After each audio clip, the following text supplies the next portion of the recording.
Welcome back. You're still watching Your Story. Now, the national broadcaster, the SABC, is contemplating retrenching staff, citing a large wage bill, and it will do this in consultation with unions. The broadcaster says that its salary bill is far too high and needs to be trimmed. The Communication Workers Union and Bemawu have rejected the proposed retrenchments. Bemawu wants executives and senior management to take a salary cut instead. Management addressed workers to discuss the reasons behind the proposed staff cuts.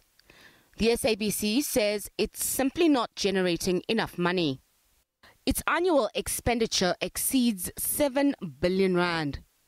The total revenue it generates is 6.6 billion rand, and that leaves a shortfall of 620 million, and its finances in the red. This is in part informed by the broadcaster's salary bill. There's still no clarity on how and when the retrenchments will take place. It'll be difficult to give numbers because all of those details are going to be discussed when we engage with the leaders of organized labor.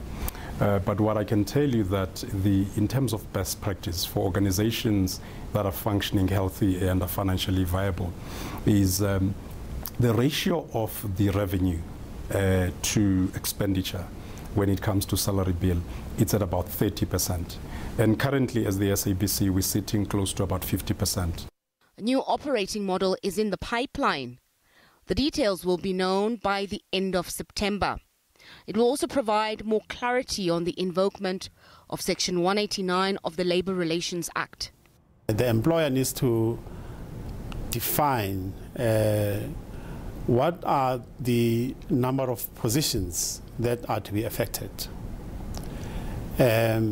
Thirdly, the employer needs to state very clearly to organized labor as to, before the organization went through identifying those positions, what alternatives did the employer think about? Unions will be seeking legal options. As a trade union, one would never agree to these kind of retrenchments or termination of employment.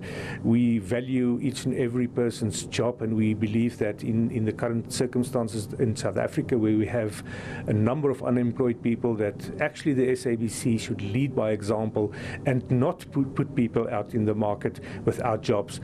The union CWU has lambasted the move and have rejected any proposal that relates to retrenchments.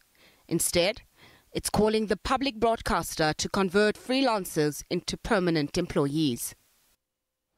Well,